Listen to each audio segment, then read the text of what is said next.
श्री महाकाली, महालक्ष्मी, महासरस्वती, राजराजेश्वरी आई साहेब, बोल अंबा माता की जय, अंबा माता की जय, अंबा माता की जय. हाय हॅलो नमस्कार, स्वागत आहे तुमचं आजच्या व्हिडिओमध्ये. आई भवानी तुमच्या सर्व चांगल्या इच्छा पूर्ण करो. आणि जे आपला व्हिडिओ रेग्युलर पाहताय तर सर्वांचे खूप मनापासून आभार. तर नवरात्रीच्या या 9 दिवसांच्या काळात आपण आपल्या कुलदेवतेच्या आई भगवतीच्या वेगवेगळ्या सेवा उपासना करत असतो. त्यातील एक महत्त्वाची सेवा म्हणजे आपण आपल्या कुलदेवतेचा कुलाचार करणे, मग तिचा मानपान असो किंवा मग त्या देवीची ओटी भरणे असेल. तर या नवरात्रीच्या काळात देवीची ओटी भरावी, जसे आपण आपल्या घरी आलेल्या सौभाग्यवती स्त्रियांची ओटी भरत असतो त्याचप्रमाणे.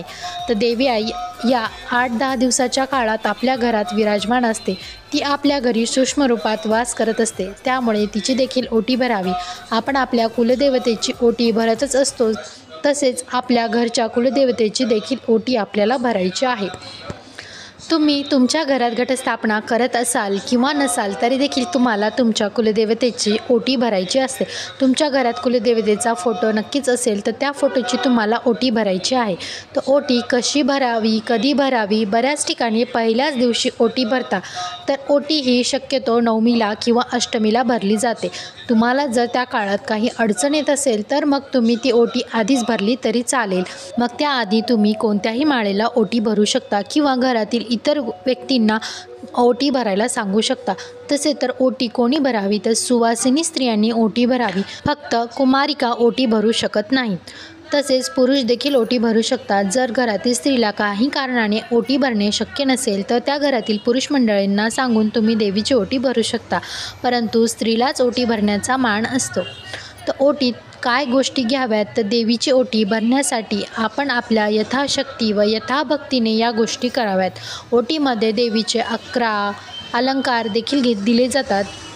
जर 11 अलंकार शक्य नसेल तर तुम्ही 5-7 या प्रमाणे अलंकार घेऊ शकता. त्यानंतर ओटीमध्ये आपल्याला रेशीम किंवा काठपदराची साडी घ्यायची आहे, खण घ्यायचा आहे म्हणजेच ब्लाऊज पीस घ्यायचा आहे, त्याचबरोबर नारळ घ्यायचे आहे आणि ओटी ही तांदळानेच भरावी.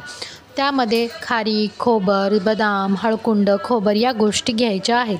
तसेच साज शृंगाराचे साहित्य, गजरा किंवा वेणी त्यात तुम्हाला शक्य असेल त्याच गोष्टी घ्याव्या. नसेल तर खणा नारळाने देखील ओटी भरली जाते. तुम्हाला जसे शक्य होईल त्याप्रमाणे तुम्ही करावे. यथाशक्ती यथाभक्तीने या गोष्टी कराव्यात. तर ओटीसाठी साडी घ्यावी, त्यावर पीस ठेवावे, त्यावर तांदूळ घ्यावे, त्यावर नारळ, खारीक, खोबर, सुपारी, हळकुंड, बदाम ठेवावे, गजरा किंवा वेणी ठेवावी, त्यावर ठेवावी. त्या सर्वांवर आपल्याला हळदी कुंकू व्हायचे आहे. तुमची कुठलीही कुलदेवता असो, आपल्याला अशा प्रकारेच ओटी भरायची असते.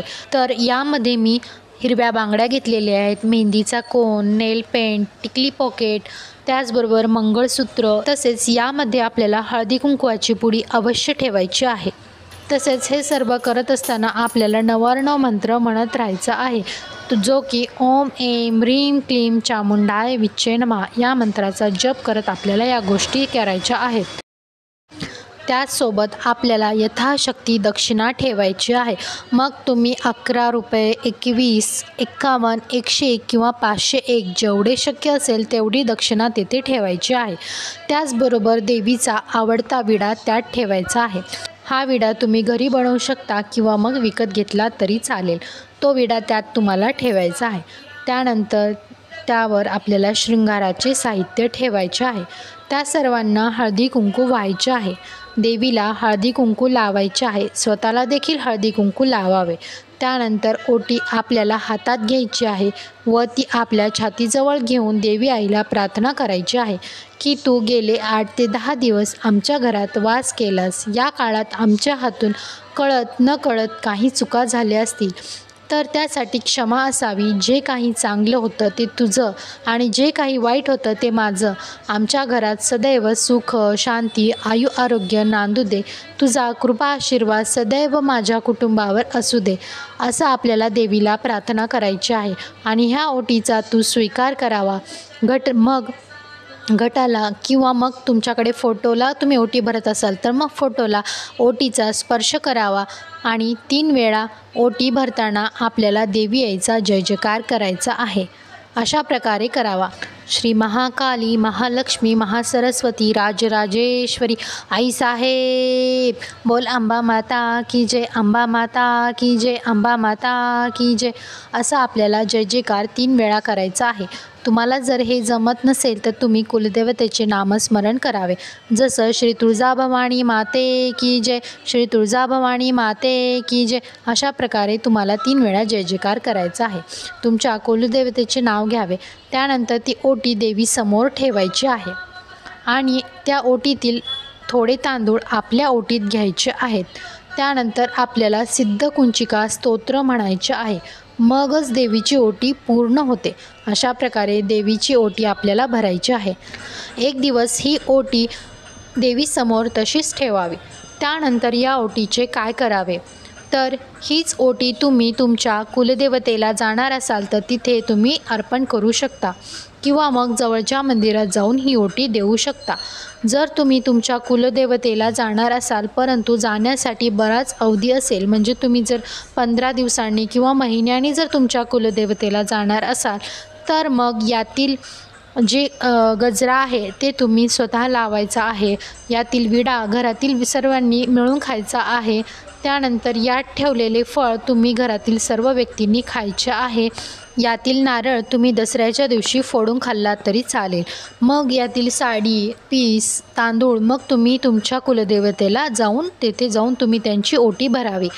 जर मग हे शक्य नसेल तर मग तुम्ही या गोष्टी स्वतः देखील वापरू शकता। मग यातील साडी तुम्ही स्वतः नेसावी किंवा यातील तांदूळ तुम्ही आपल्या वापरातील तांदळात टाकावे। नारळ हा तुम्ही दसऱ्याच्या दिवशी फोडून खावा। शृंगाराचे सामान तुम्ही स्वतः वापरू शकता किंवा जर तुम्हाला इच्छा असेल तर जवळच्या मंदिरात जाऊन तुम्ही या गोष्टी अर्पण करू शकता किंवा मग एखाद्या गरजू स्त्रीला तुम्ही ती साडी, पीस किंवा शृंगाराचे सामान तेथे तिला देऊ शकता आणि जी दक्षिणा आहे ते तुम्ही मंदिराच्या पेटीमध्ये दान करू शकता। तर अशा प्रकारे आपल्याला या गोष्टी करायच्या आहेत। तर असा मानपान आपण आपल्या कुलदेवतेचा त्याचबरोबर घरातील देवीचा सुद्धा करायचा आहे। तर बघा, आपण कुलदेवतेची ओटी तर नेहमीच भरत असतो, परंतु आपल्या घरात देखील आपली कुलदेवता आहे, तिचा फोटो आहे, तिची स्थापना आपण घट स्वरूपात केलेली आहे, तर तिचा देखील कुलाचार तितकाच महत्त्वाचा आहे। त्यामुळे घरच्या घरी आपण कुलदेवतेची ओटी अशा प्रकारे भरावी। तर माहिती आवडली असेल तर व्हिडिओला लाईक, शेअर आणि चॅनलला नवीन असाल तर नक्की सबस्क्राईब करा। श्री स्वामी समर्थ।